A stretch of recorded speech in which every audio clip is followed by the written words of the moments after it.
What's going on, everybody? My name's Dylan. I'm starting a new channel called Dylan B Videography. DB vid photography just didn't fit, considering I want to transition into strictly videography slash cinematography. Hate to use that title, but I really just want to make that transition into just doing videos. Not really into photos.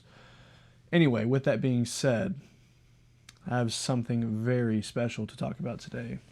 So today we're going to talk about the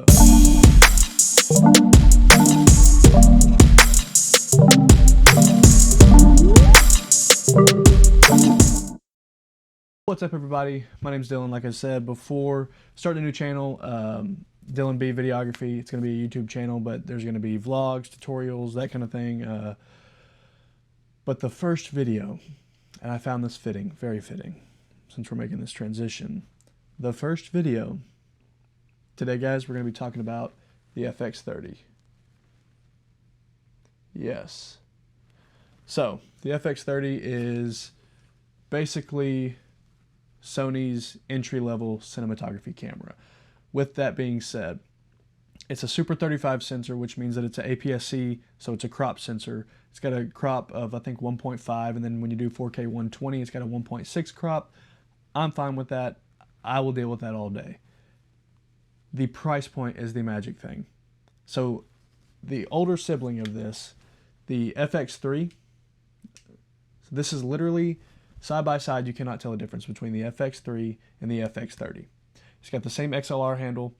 The biggest difference is that one's full frame, this one is APS-C.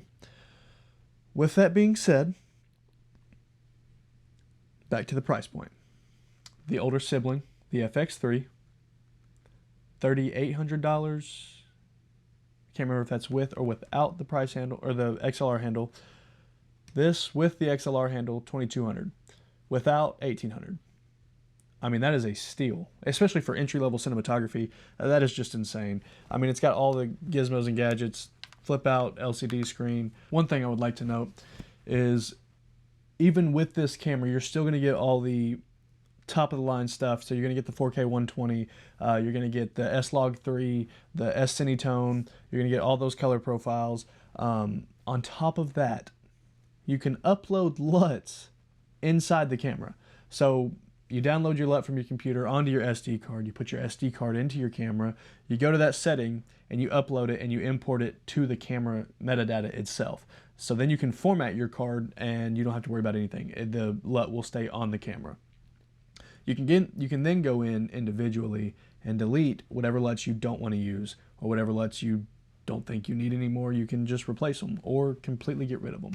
So with that being said, I've already got LUTs installed. I was so excited about it. This has memory settings in it. So let's go ahead and take a look at it real quick.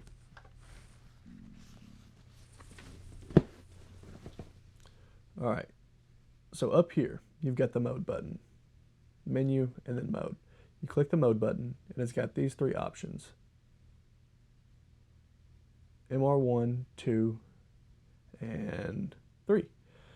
So if we go to 1, let's go ahead and select it.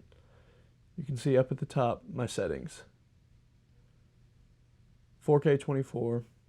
I've got my shutter speed at 1/50. Right now it's saying it's overexposed or underexposed. That's just because there's no lens on it. It's just the lens cap cover. Anyway, so I've got the multimetering turned on right here. That's going to tell me if it's over or underexposed. Then you've got the ISO, which the base ISO for this one, for S-Log3 is 800. It's got dual base ISO, so it can go up to 2500 and 800 is the lowest.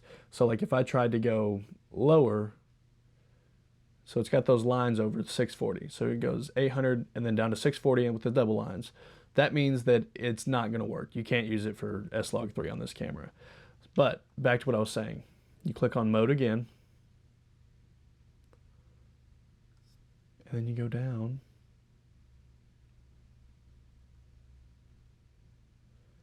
To mode 2. 4K 60, 1/125. Multimetering turned on, ISO of 800, Kelvin's 5000K. Okay. Then We're going to go to mode again.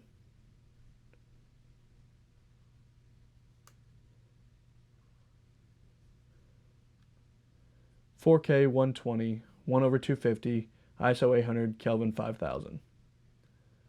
So yes, like I was saying, this camera is absolutely insane. It's a monster of a camera for an APS-C style camera. There's a lot of perks for an APS-C style camera. One of them being the lens options. So full frame lenses are already much more pricier. Not to mention they might be a little bit better, but this is shooting 4K downsampled from a 6K sensor, whereas the older predecessor, the FX3, is just 4K at 4K. So this is going to actually be a little bit sharper, just a little bit, not a lot, but a little bit sharper than the FX3. With that being said, guys, I don't think there's anything that you could tell me that would make... I would go buy another one of these versus an FX3 or A7S3, which for a long time, the A7S3, actually for 2.5 years to be exact, the A7S3 was my dream camera. I was so excited to have a full frame camera, when in reality I've already got the Sony A6000, which is an APS-C camera. I've got plenty of lenses. No need to go buy a bunch of full frame lenses. One, who's got the money for that? Two, I don't mind the crop, and it's not noticeable unless you're filming side by side with a full frame and an APS-C style sensor. You can't tell it. If you have a 30mm lens, like the lens that I have on this is the Sigma 30mm 1.4f. Aperture, I think, increases a little just because of that crop. More importantly, the focal length is going to be multiplied. It's a 16 to 50mm lens.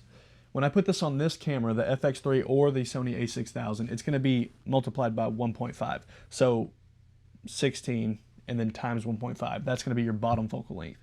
And then 50 times 1.5, or yeah, 50 times 1.5 will be your top focal length. So in reality, I think this is like a 24 to 72, something like that. So the 30mm that I'm shooting on right now is like a 52.25 if you do 30 times 1.5. The other problem you run into with this camera, the only other problem, is when you want to shoot 4K 120, you have to have either a CF Express Type A card or you have to have a V90 SD card. Those aren't cheap. Those run about $270 for a 256 gigabyte just SD V90 card. The CF Express, those are in the 300s, almost $400 for like a 128 gigabyte card, which is absolutely insane. But at that same time, you're sacrificing a lot of the price that you spent on the camera to then go back in and buy lenses or buy a mic or buy those CF Express Type A or SD V90 cards. Those are huge. Another problem that I did run into, I don't have very many negatives. The only negatives are how expensive the cards are and the batteries. So, with that being said, these batteries, let's just take a look real quick.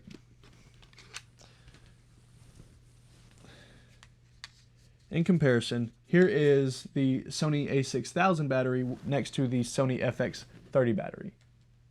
Can you tell which one's which? FX30, A6000.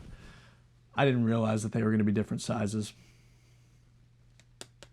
so I had to buy more batteries. And then I had to buy 2 more chargers because the camera doesn't come with a charger because you charge it via USB Type-C cable, which is not a bad thing. I think it's really great, honestly, that you can do that, but it really would have been nice to see Sony throw in a charger, just even a single bay charger, plug in the wall, cheap charger.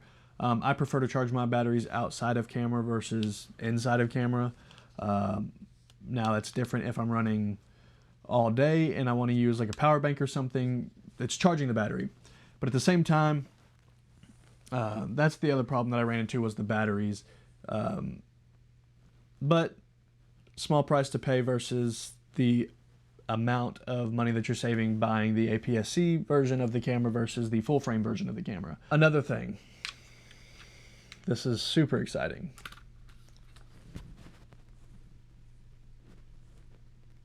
Dual card slot recording. So you can put either CF Express and SD, SD and SD, or CF Express and CF Express. So you can either match them up or make them different. Another good thing is you can set them to record simultaneously. That way if one card crashes, the other one's got it, no problem. The other way you can video on this is if you want to use rollover recording. So I'm filming all day and my first card fills up. I can set it in the settings to just roll over to the next card and start recording. That way I don't have to go in and change which card I want to record on, which is phenomenal. That's great.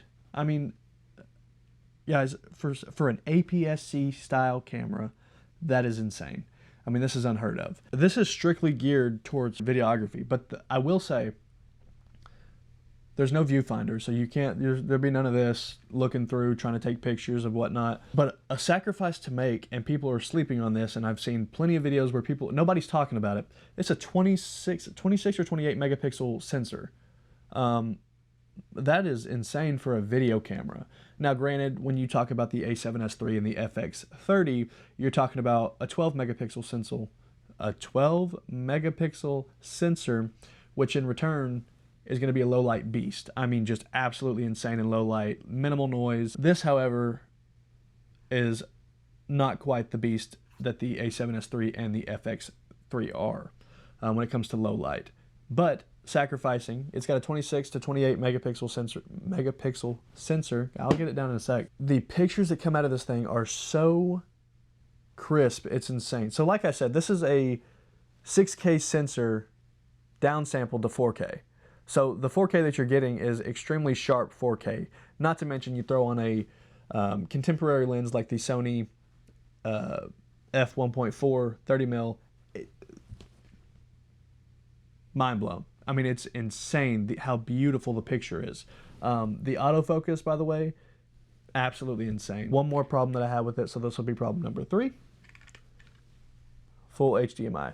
So right now I'm running the OC camera monitor on top of my A6000 because the A6000 does not have a flip LCD screen like said camera.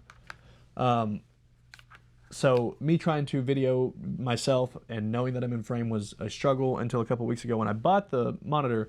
The bad thing is the A6000 is micro HDMI to HDMI. This is HDMI to HDMI. So I had to go buy a new cord for that as well.